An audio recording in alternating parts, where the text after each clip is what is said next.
Hello there, everybody. I am Alex, and I'm here with Rob. We're both the co-founders of Mammalz, and we are taking the time this evening to give you all the opportunity to ask us anything you would like about Mammalz, about ourselves, about the direction that the platform is headed in.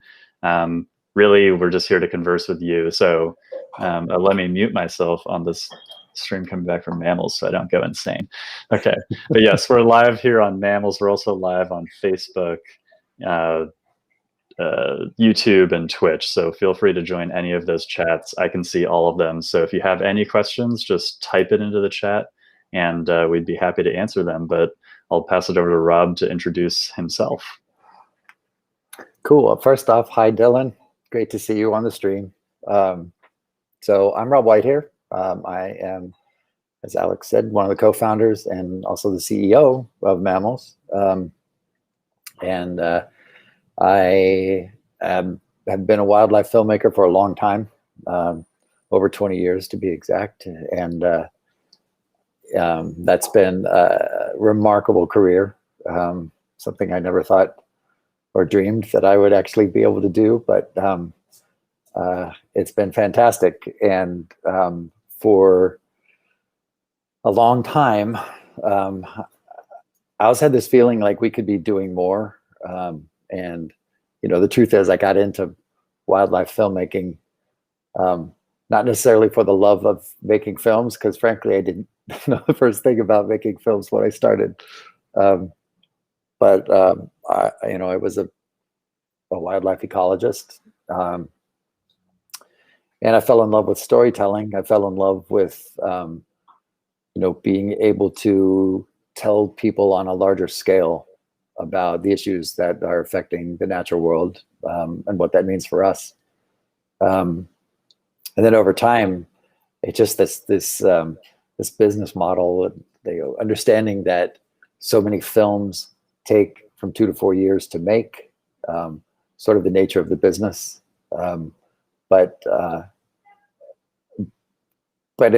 Often it was just kind of like, wow, these issues are morphed. Things in life move a lot faster than the speed of a film. So I knew something had to change, and I wasn't sure exactly what that was. And I met Alex, and I told him basically that, what would you think about starting a completely new platform? All I know is that it has to have a social element to it. We have to be able to interact together, otherwise it's not going to work. And he thought I was crazy. And it took about 6 months or so to convince him that this was actually a good idea. And about 6 months later, he basically said, this is exactly what needs to happen, and let's do it. And so we co-founded Mammalz, and we began our journey. And as some of you know, who've been on Mammalz, we started out as kind of a niche social media platform, and we'll get into more of that in a little bit here. Mm-hmm. But that's where the journey of Mammalz really started, and the trials and tribulations of Mammalz started, where we have learned an unbelievable amount of information, not just about technology and media, but about life itself. Yes, that's for sure.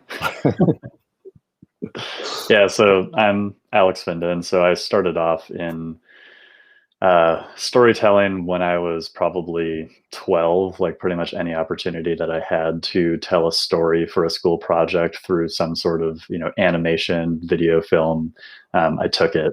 And then in high school was when I really got to learn how to produce films, edit films, tell an actual successful story. And then in college, I decided that was going to be my career. So I followed a degree in filmmaking, and then along the way, I fell in love with science, and I did a double major with biology because the study of life was just so interesting to me, and I kind of decided halfway through those careers that I would combine them to tell stories about nature. But first, I wanted to see if I could take the science angle, and very quickly I decided I don't want to be writing grants for a living. And so I went to filmmaking, which it turns out is writing grants for a living. And so, yeah, I got cornered again there. And after having that realization, not to say that I didn't have amazing experiences traveling the world and shooting underwater and working on all sorts of projects with all different kinds of people and trying to raise awareness for things I was passionate about. But I just was left a few years later with not a lot of roads to success and a whole lot of debt. And then I started working like normal jobs doing content creation for things that I wasn't as excited about. Like finance and education for biology, which was interesting, but there's this fine line between like what you're doing and what's just like using your skills to do something else that's not quite what you want to be doing, and then it just starts to be punishing, right? And that was right around the time that I met Rob, and he had this great idea that I didn't, like you said, fully didn't come around. I did not fully come around to until later, but once I saw the vision that he had, once I drank the Kool-Aid, then I was like, okay, let's do it. I don't know what's going to work better, because obviously like I've tried everything in this industry and nothing's working for people like myself, and everybody else that I go to these festivals with just never comes back. So let's do something that can change that from being the pattern. And then that was in April of 2017 that we started those conversations. Probably made it official in May of 2018. And then we launched the first iteration of the Mammalz platform in 2019. And then it went to the public in 2020. And here we are just over a year later in 2021 with sort of this new transition ahead of us where we will be saying goodbye to Mammalz 1.0 and hello to Mammalz 2.0. So yeah, Dylan says #relatable. Yeah, I definitely know that you can relate to the struggles of trying to tell your story in the science community. But yeah, if anybody has any questions about Mammalz 2.0, about what we're going to be transitioning creators over to during this time, how you can watch Mammalz content without the platform being public, we can discuss any of those things. So just feel free to drop a question in the chat. I can see you on Facebook, Twitch, YouTube, and Mammalz. So just let us know anywhere, and Rob and I will discuss it. Looks like we have a few messages from Mammalz. Pam is saying hi from San Diego. Himani jumped on. Hello, Himani. Good to see you. From FEMBK. Oh, I'm so happy to see you both. I'm happy to see you too. I wish I could recognize your name, but I can't.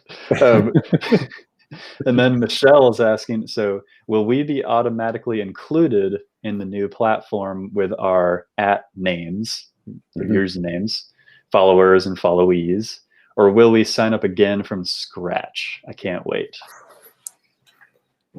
Yeah, so that one's a quick answer. We are migrating our database over to the new one in terms of all of the user information. So if you don't delete your account now, which you can do if you feel more comfortable, you just have to submit an account deletion request.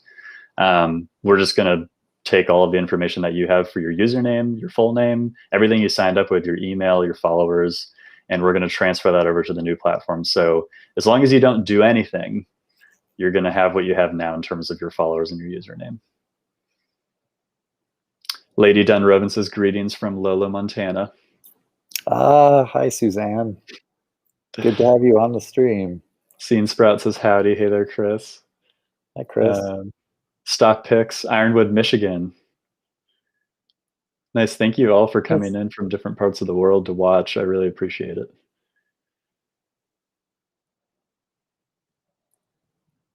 Stockpick says, how will it be different than 1.0?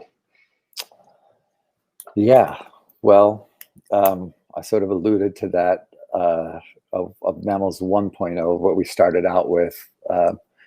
When we set out to do this, like I had said, my thinking was that what would set us apart as a platform from any other nature type of platform is that we would have the ability to watch content and then socialize over that content. And so we didn't know exactly what that was going to be, but what it turned out to be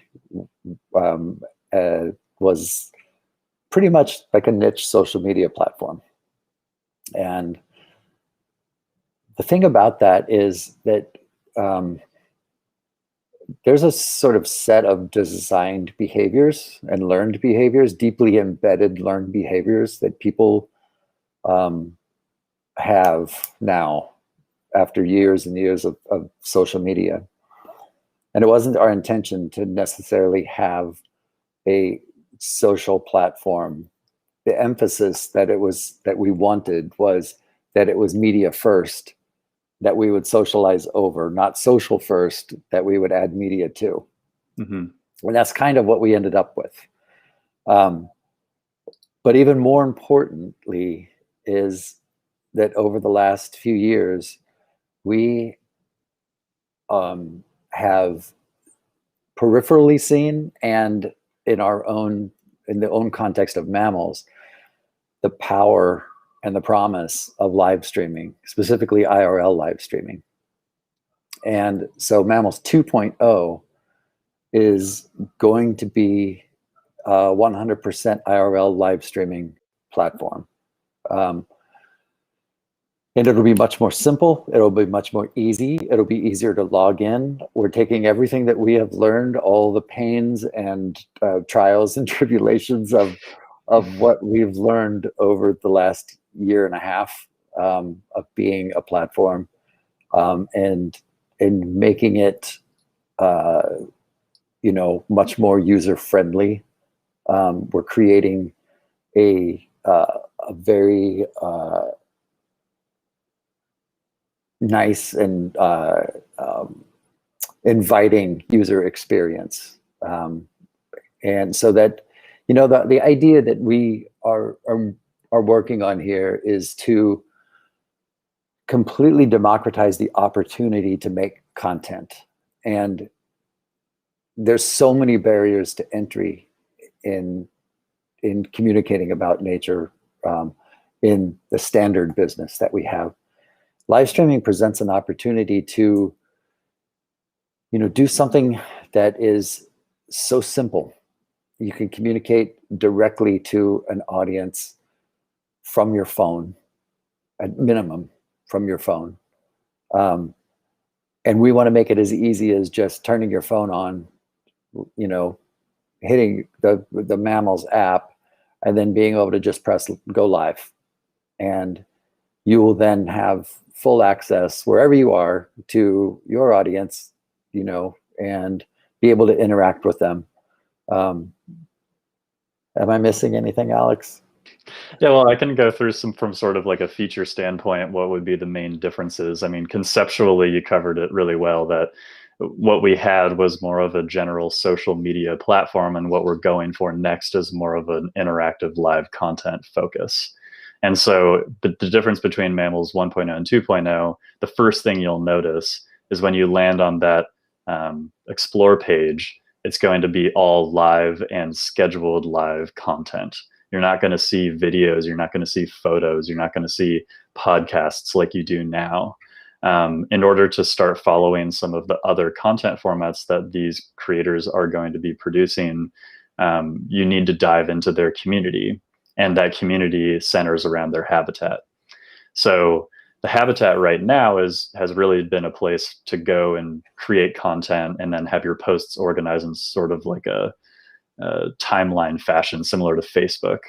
And what we are moving to is more of a stage-like appearance that will give you an experience when you go on somebody's habitat while they're live and while they're not live. So while somebody's live, of course, like right there, the viewer is already pulled up live experience with the live chat, with seeds, with ways to tag and interact with other users, and with, of course, the original Mammalz emotes. And then as soon as you are not live, we would like to have the ability to feature content that you have created, whether you're a photographer, a filmmaker, whatever it is, highlights from your last live streams, if live streaming is all you're doing, and leave that up there so that if somebody is just stumbling across your habitat while you're not live, they can still learn about who you are, what content you create, things like that, and join your community that way. But really, we're simplifying the whole thing greatly. There's not going to be as many pages or features as there are now in terms of different places you can discover or interact with people. We're centralizing all of that into the live experience and adding all of our features revolving around that live experience. So that's kind of the main difference between the two platforms, is how you, like, the pipeline that you go through to experience the content. And we're working with Sabrina, our head of experience here at Mammalz, to get a new design. So you will still have elements of the same brand, but we're hopefully going to have a design that's even more slick than the current one. So we have another question from Michelle. She asks, will there be another beta version for us to test, or will it just launch to the public? Yes, there will be a beta version, and for some of you, there will even be an alpha version while we're in the process of making each element of Mammalz. We're involving the community that we already have in every step of this design process. So as we come up with, yeah, go ahead, Rob. No, that just brought up a really, really good point in all of this. Yes, we're building a platform, but the most important part here is, and the thing that we really set out to do in the beginning, and where we're heading with, is we're building a community. We want everybody to feel a sense of belonging. That requires us to do the work in including everybody in it, no matter where you're from. And so people will have access to being able to test things. We will invite people to do it. You can sign up to be able to be a beta tester. If you're already on the platform, you'll be able to beta test as we release things. But we really are, I mean, if we want to change things, then it has to be interactive, an interactive first type of situation here. You know, content and your content is interactive. You know, the ability to communicate with us is easy. We want your feedback at all times. It's really sort of us being the conduit to bring this community together and allow for everybody to communicate about nature. I think that's really the only way it's going to change, is if we do that. And then we have a golden opportunity now. And I think the golden opportunity first is to completely simplify this thing and revolve around something that we know is like an unbelievably engaging type of content. Yeah. And you've all helped us realize that, and that's why we want to involve you in every iteration of this new design process, because for all of you who attended the Mammalz Community Spotlight a few weeks ago, I'm sure that you experienced something similar to what we all experienced, which was that this was Mammalz for maybe the first time. Like this was an event that did everything that Mammalz has been talking about doing in one day. And we want that to happen every day on this platform. So all of the things that we had to use to make that event happen are going to be created in sort of a proprietary way for Mammalz, for nature storytelling specifically. So Dylan is asking about more new features that will help support a greater focus on live streaming, and we can certainly go into more detail on that. Scott Taylor, this sounds like a fantastic improvement. We're behind you. Thank you. Yeah, I really appreciate that. It's good to have you all behind us. We've had pretty much universal support from the community since making this announcement, and it's been a huge sense of relief. And it makes me very excited and very confident about the steps that we're taking to get to this next stage. So we had one other question come in.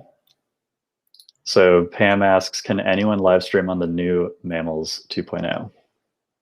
That answer is yes. Anybody can live stream. The idea, I mean, it's basically, you know, you can, while anybody can live stream, the experience as a live streamer can be one that's just, I love nature in my backyard and I want to show people things. Or it can be as much as doing it professionally. And, you know, we support all of that.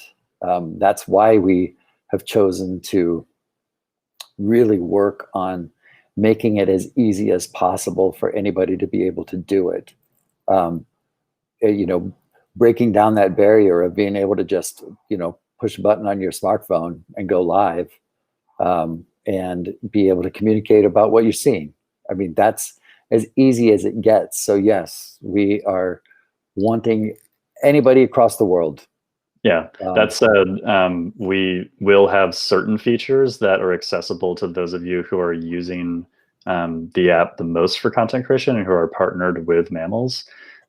We know that some of you are getting really creative and you want to have more ways that you can go further into the forest, or that you can mitigate any sort of like data drops in service. And so we are going to integrate some of the easiest stream experience mitigating features that normally are third-party elements, and come up with some stuff for Mammalz 2.0 that we think will make IRL streaming very easy for those of you who want to do that all the time. And if you don't know what I'm saying, it's okay. Going back to what Rob was saying, anybody will be able to stream by just opening the app and hitting the button. And when we say app, by the way, we don't just mean iOS, we also mean Android. This is going to be cross-platform in the new version. All right, we have another question from FEMBK. Will Mammalz consider partnering to live stream nature-oriented festivals like IWFF? Well, absolutely. Rob, yeah. I was going to say, Rob, you've been involved in IWFF in the past. Absolutely. Oh yeah. I mean, any type of partnerships we're open to. We want to actively promote them.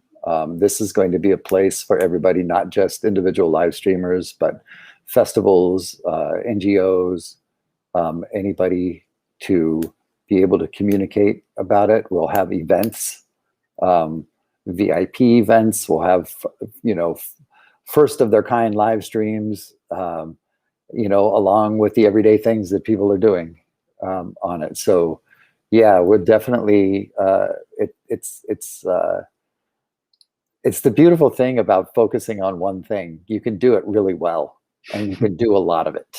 And it's something that I think is very new. And I think it's going to be really fun to partner with so many different people and organizations to see where we can take live streaming.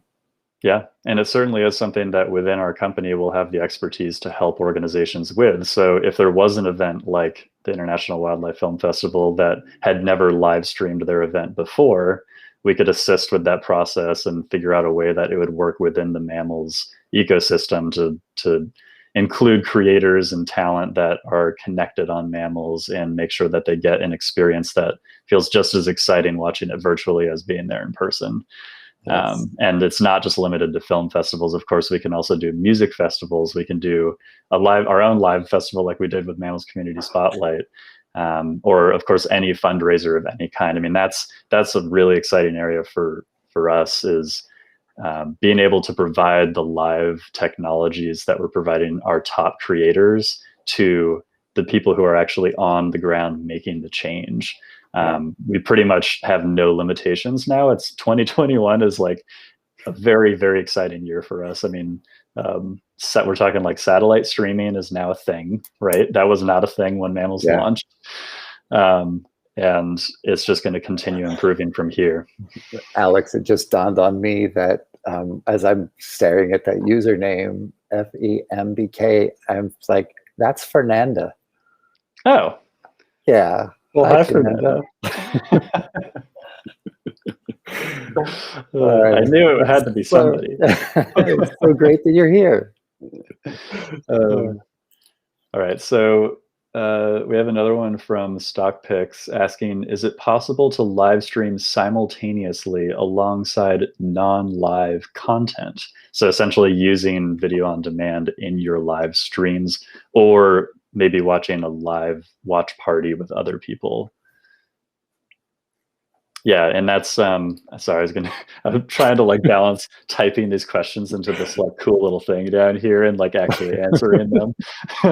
I guess that one's for me, so I'll take it. So mixing recorded content into your live streams is not something new, and that's not something that is challenging. You just have to use some sort of a third-party encoding software similar to like a video editing software that you'd use for making videos, that can put layers together, assemble these scenes that you can switch between during the live stream. So if you want to, say, do a premiere of your new film, you could play the film in its entirety off of a local computer, and then you could switch the scene over to your computer's webcam, and you could be on screen, and you could do a Q&A afterward, and that would all be contained within one live stream on Mammalz. The other side is, maybe if you're asking about watch parties, this is something that some of the video on demand platforms like Hulu, Netflix, Amazon have all considered doing, or are already doing. Facebook, of course, has a feature like this too, where you can pull your friends together into sort of these private groups to watch recorded content, but watch it in real time together to make a social experience out of that. And to us, doing a watch party essentially isolates these different groups of the community of viewers into their own viewing and social experiences, rather than opening it up to the entire community as a whole. And so while there may be a place in the future for watch party styles of enjoying recorded content, while we focus on live content at the beginning, we want everybody to have the equal opportunity to watch and interact with that content at the same time with each other. And so at least right now, that's not going to be an initial feature of Mammalz 2.0. Yeah. I hope that answers the question.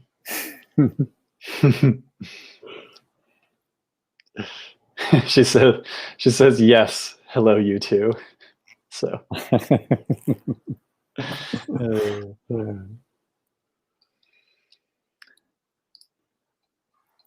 all right, yes, Dylan is psyched about Android. Yes, I'm psyched about it too, finally.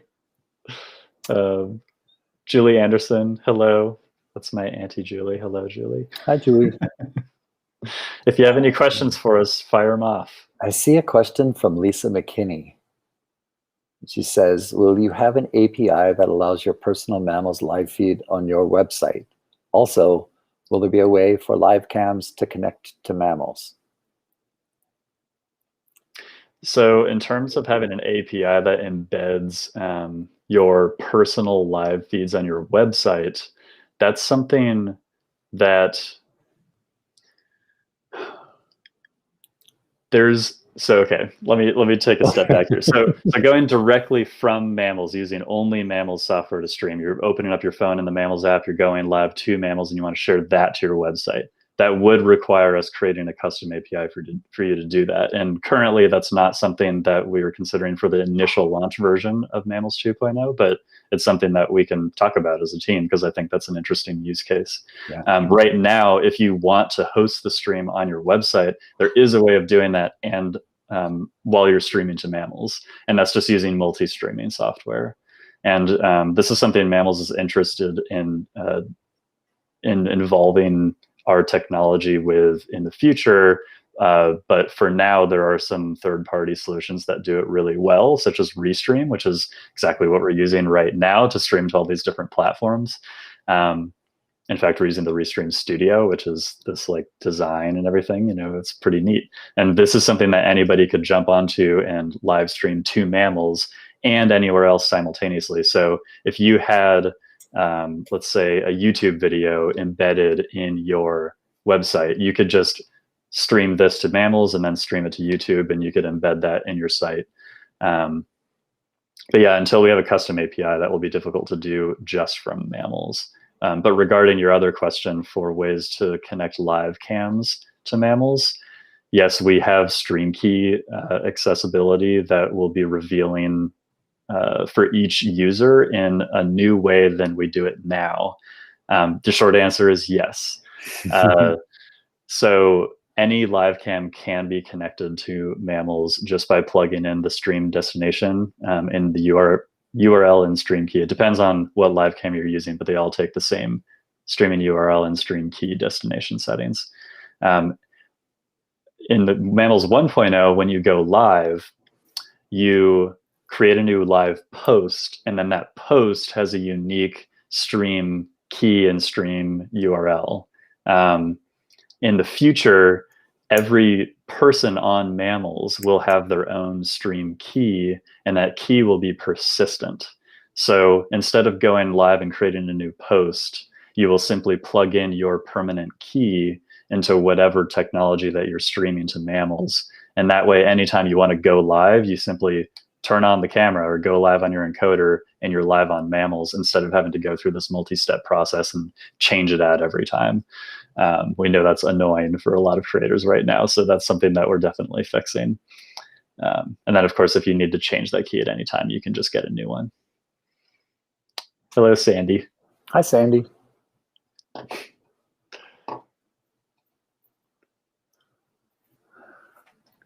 I see Dylan is asking if there are going to be more community spotlights during the transition period.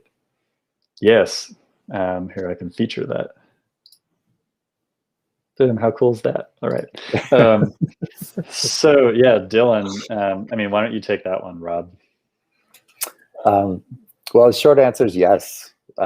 This is, I mean, the success that we had with the first one really showcased everything that we thought that Mammalz could be. So, and like I said earlier, it's really important to us that, there's this sort of separation between Mammalz, the platform, and Mammalz, the community. Regardless of the platform that we have, we want the Mammalz community to always be together and growing and prospering, and being able to actually come together and make a difference for the planet. So this, during this particular transition period, and we're not exactly sure at this stage of the game exactly how long it's going to take us to build this out. We're working on that to determine exactly that. So we'll have that information in short order for everybody.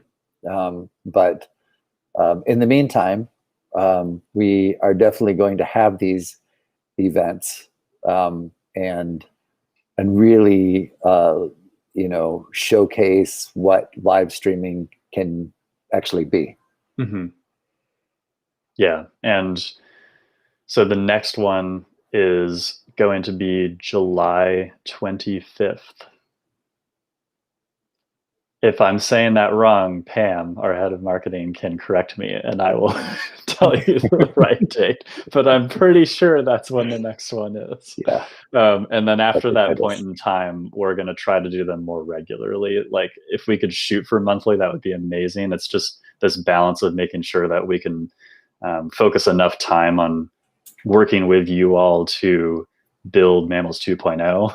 And then giving you entertainment at the same time. So we'll have to see what works for the amount of bandwidth that we have. But we're going to be running Mammalz community spotlights regularly, and we're also going to be featuring creators' streams on their temporary home platforms. So if there are people from the Mammalz community that you love to follow, I'm going to be working with each of them to help transition them to a place where you can continue interacting with each of them. And we'll make sure that we promote all of those streams that they're doing together on Mammalz social media and on our newsletters. So as long as you're following us, you'll hear about all those chances to come back together.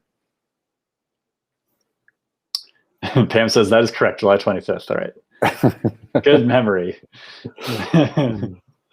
Lisa says, thank you for answering so thoroughly. I'd love to see a world map with hotspots for live cam feeds that allow us to toggle from feed to feed to feed.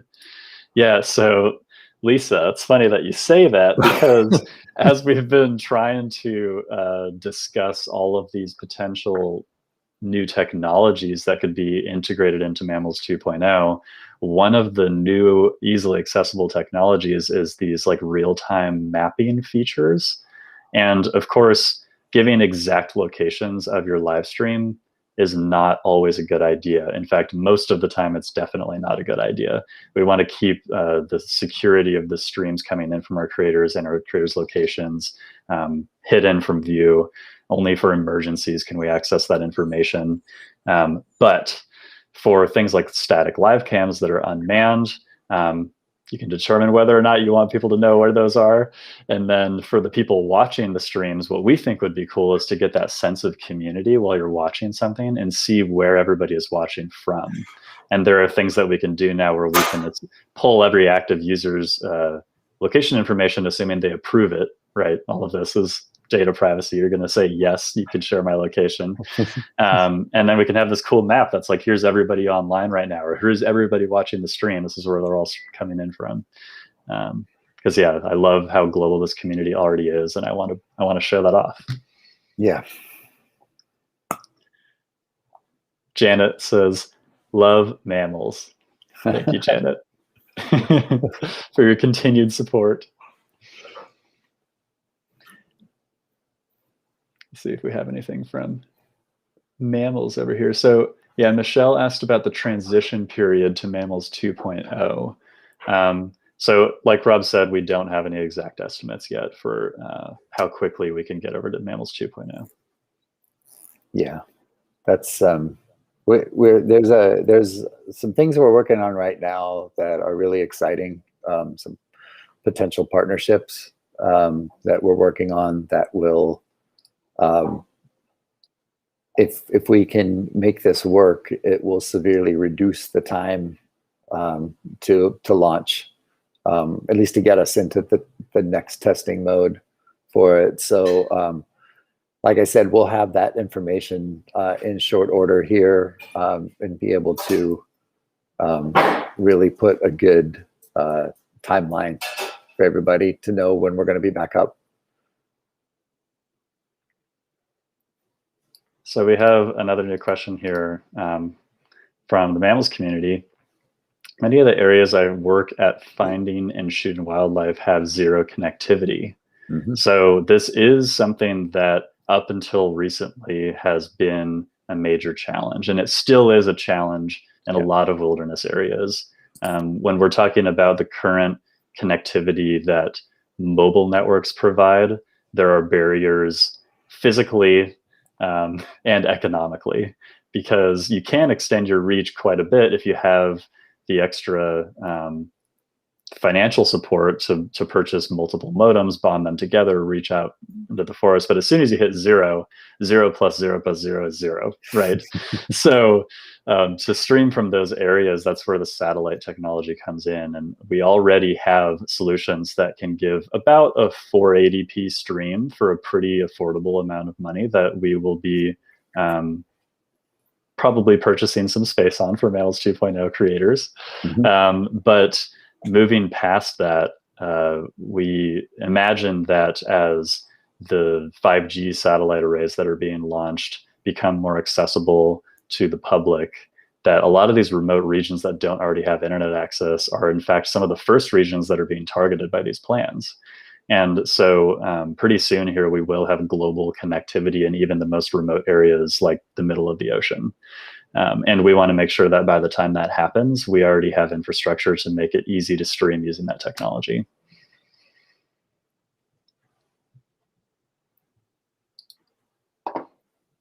Well said. Thanks.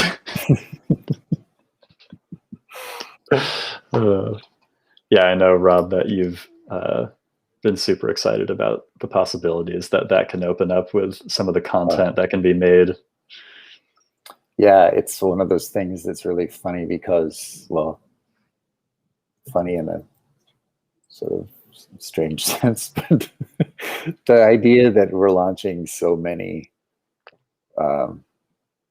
low Earth orbit satellites is pretty insane to even think about. And I know that a lot of people are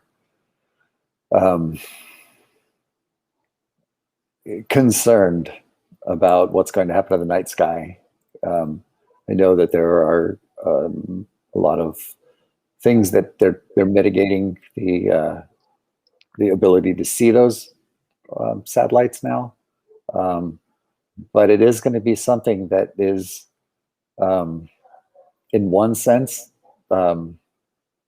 we're putting up this, a lot of potential space junk.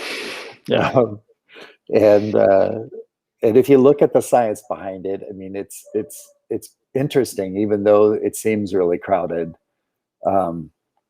It's just something that there isn't that much of a worry that, these satellites would actually, hit each other or whatever that may be. I think the idea, though, of if they can sort of darken them so that they're not visible from Earth, or at least during most times of the day. At least, yes, exactly. Yeah. Then, them have some. But on the flip side of that is, it's pretty incredible to think about the world being completely connected, and while that would present certain issues and problems, of course, there's always going to be rascals in the world, as the Dalai Lama says. But the potential to do good because of that is enormous.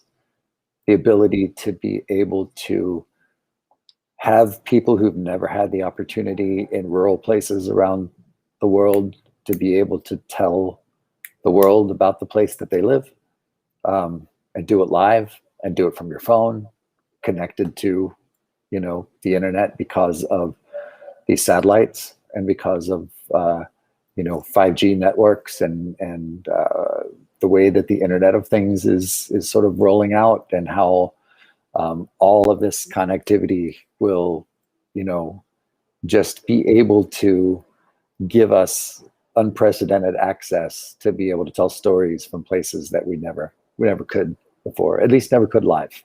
Yeah, and like Chris just said from Mammalz could be the first to live stream from the top of Everest. I actually am wondering if that's already been done. There's a lot of these like things that have been done and just didn't ever get popularized. Like a lot of people think that nobody's ever streamed underwater before. And of course, like we had an underwater stream in our last Mammalz Community Spotlight, but we were certainly not the first that streamed that way. And that's been something that people have been toying around with for the last decade. But when you have all of these isolated streaming destinations with like 100 viewers on them, people don't hear about it. So yeah, well, we might be the first that didn't include a massive satellite truck, a few helicopters, and and $1 million worth of equipment. So yeah, it's right. It's very the first possible. one to do it from a phone, right? Yeah. So Pam is asking, how could an NGO use IRL live streaming on Mammalz to support their cause? Yeah, so we touched a little bit on the value that these nonprofit organizations will be bringing in terms of how they could help us all make an impact as the Mammalz community. But in terms of how an NGO could look at this as a way of supporting their cause, I think we showed a pretty good test case of this at the last Mammalz Community Spotlight, where we had Cool Earth featured as a nonprofit organization that we were fundraising for throughout the event. And simply by telling their story, interviewing one of their team members, and showing some of the videos of their current projects, we were able to gather the community through Tiltify to donate through a system that could give people tax write-off receipts and raise over $1,000 for them. And that was just in one day on our first time ever doing something like that. So you can see how for an NGO that normally really struggles to get fundraising and needs to apply for grants and fight through, all of these barriers to get the money that they need to operate, this democratizes the opportunity for them to essentially gain all of the cash they need to achieve their mission directly from their supporters.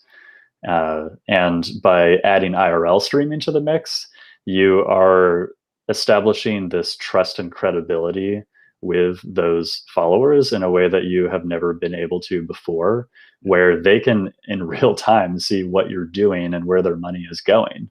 And that's something, transparency-wise, that has not been that prevalent in nonprofit endeavors in the past. So I think for everybody involved, integrating IRL streaming into how you tell your stories and raise your funds for nonprofit endeavors is it's a win-win-win. Yep.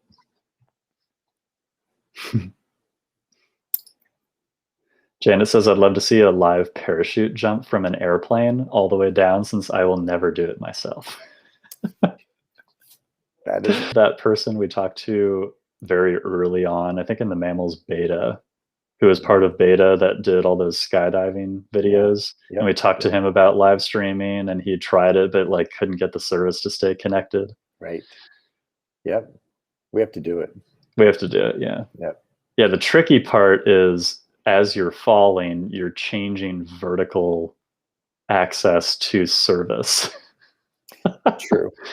Which is you kind of have to have a relay on the plane or something. I don't know. We could figure that out. There's a lot of smart people out there.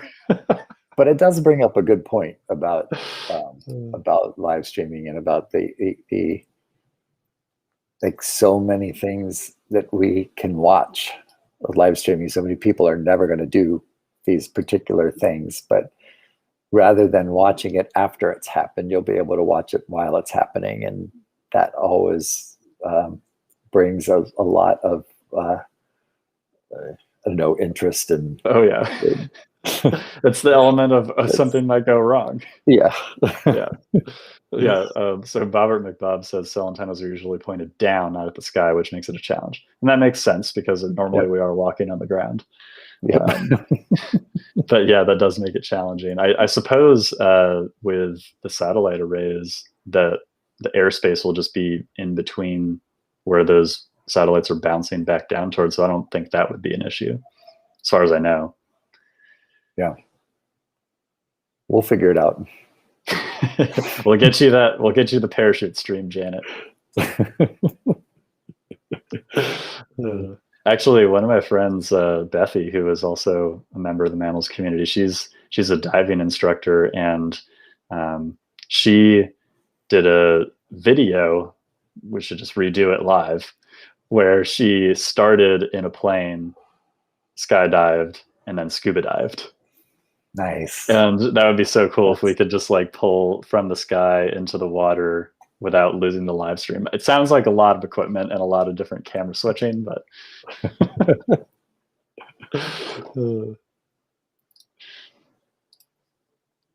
yeah, so we'll probably be Dylan says a Mammalz wrapped biplane would be good for business. Yes, especially if we could power it in a way that was a little less insulting to what we're trying to protect. But I can see it now. It looks pretty cool. That gradient biplane. I've always joked about my next car is going to have the Mammalz gradient custom paint.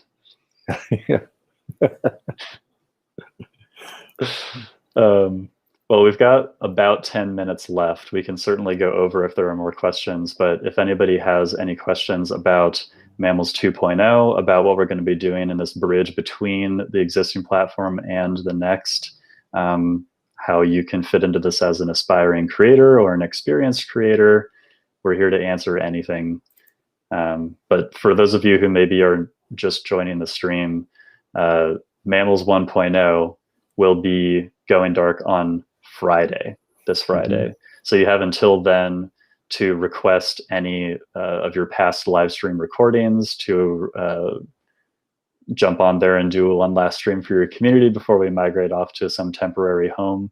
But between Friday and when we release the beta of Mammalz 2.0, we're going to continue holding events for all of you to participate in that are focused around live interactive nature content.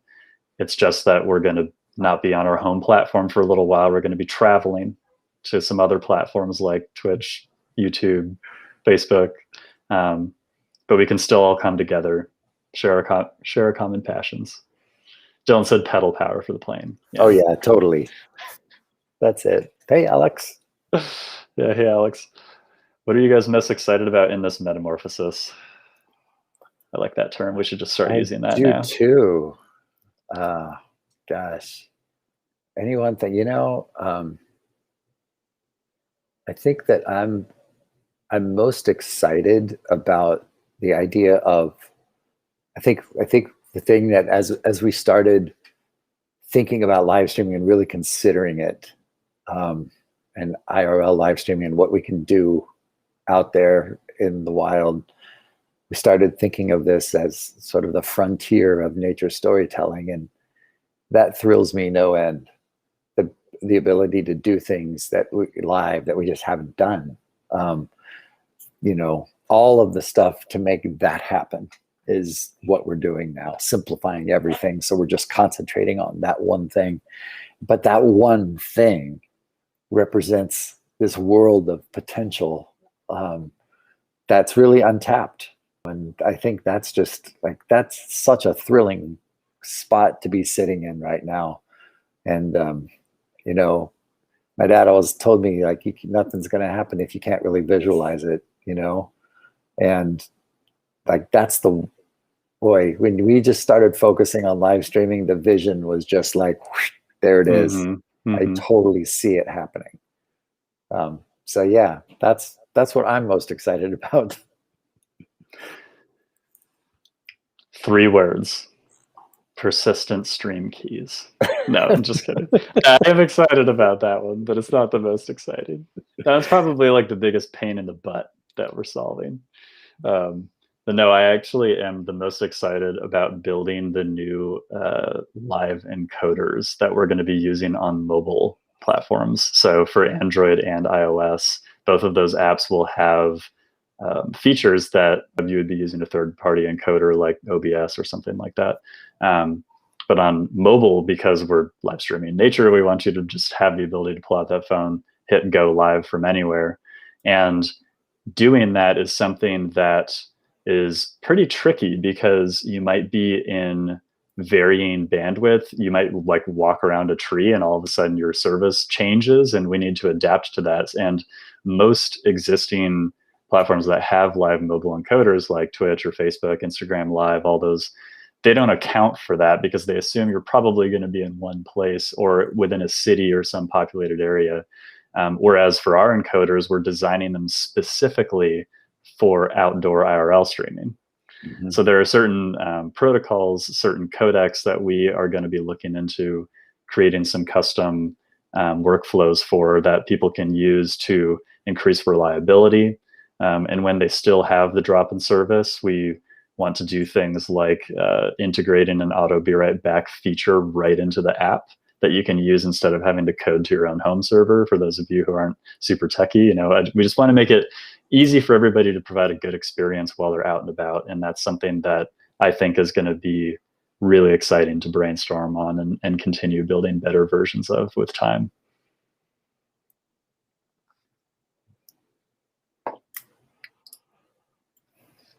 Janet says, Mammalz reminds me that if you build it, they will come.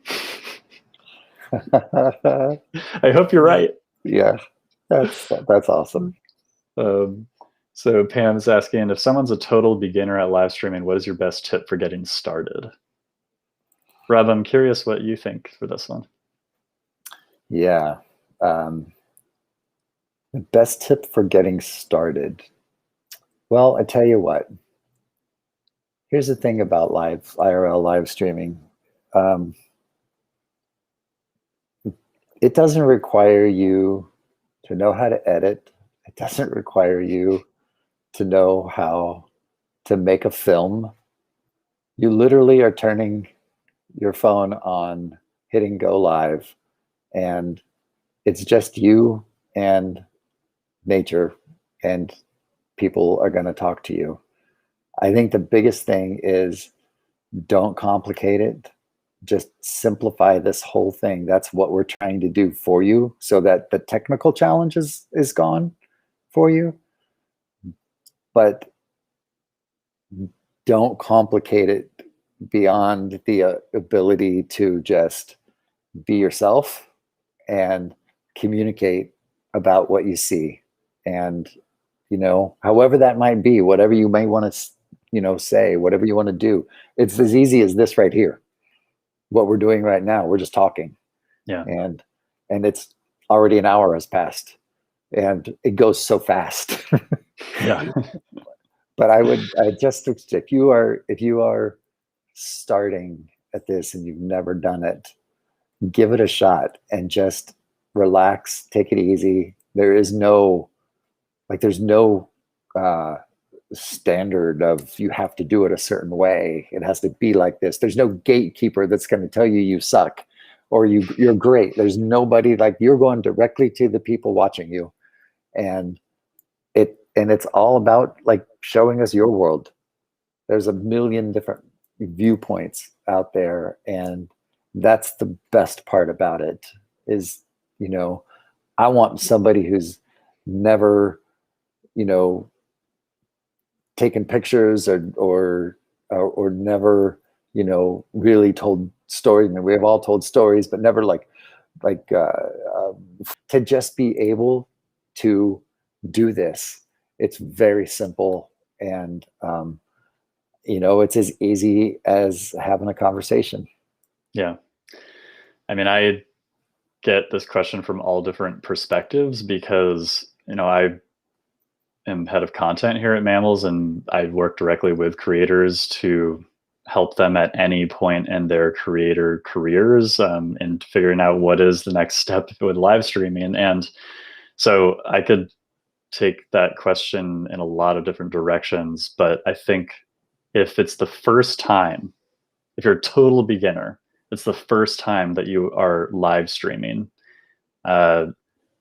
do something that makes you excited and have enough plans to visually hook someone, but not so much planned that it gets overcomplicated, kind of like Rob was saying. So, if you're like, what do I stream? I don't know anything about animals. All I do is garden in my backyard.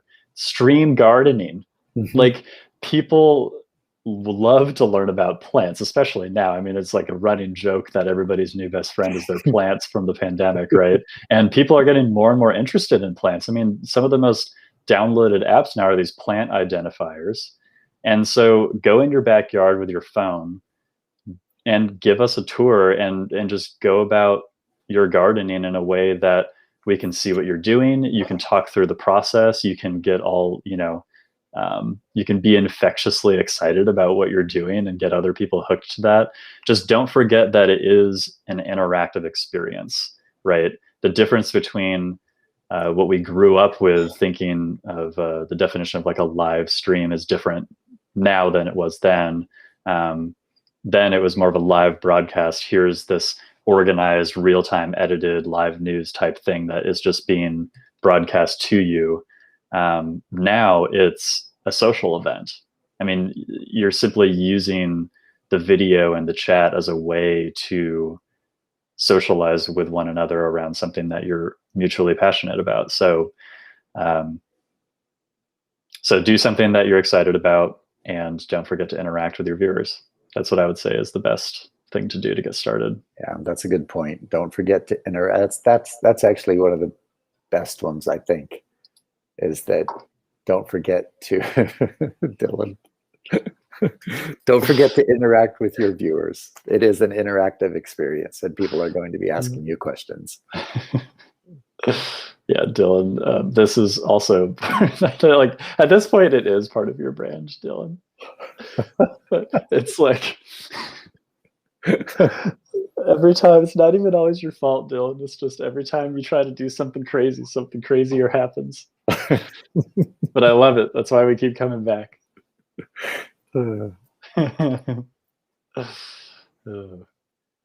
Well, we just have, it's right about 7 o'clock. If there are any final questions, we can answer them.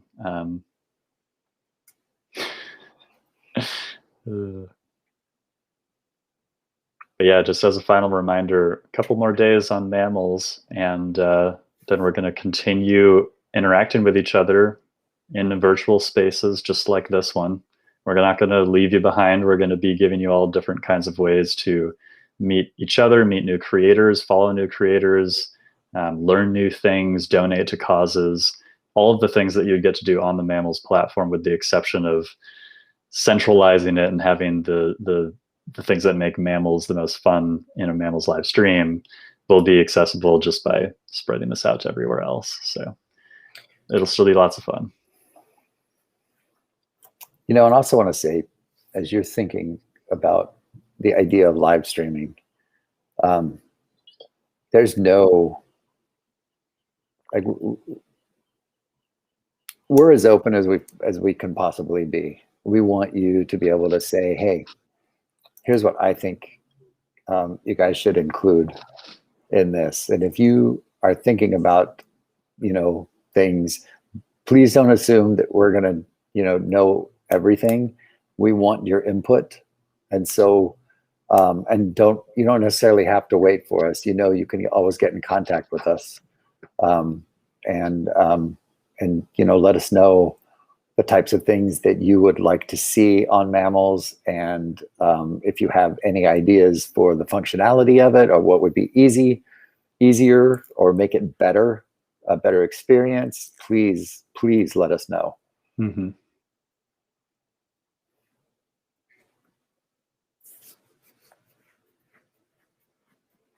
Yeah, well, it seems like everybody got their questions out. So thank you all for coming and asking us everything that you had to ask us. We are doing the next Mammalz Community Spotlight event at the end of July 25th. If you want to be involved in that, make sure that you're subscribed to that creator newsletter. There are links in the chat bot if you just look up through the chat. Or you can simply reach out to us. I'll put you in the right place. I can even teach you how to live stream before that happens, so that you'll be ready to go by July 25th. So not much experience required. But until then, we'll keep you all updated on social media and in the newsletter about where you can find us next. Well said again. Yes. Well, Scene Sprout says, thanks for letting us be part of this journey. And yeah. FemBK says, yes, take good care, you all. Thank you and good luck with it all. Lady Denroven says, thank you. Thank you, everybody. Really appreciate it. All right. We will see you all soon. All right. Bye-bye now.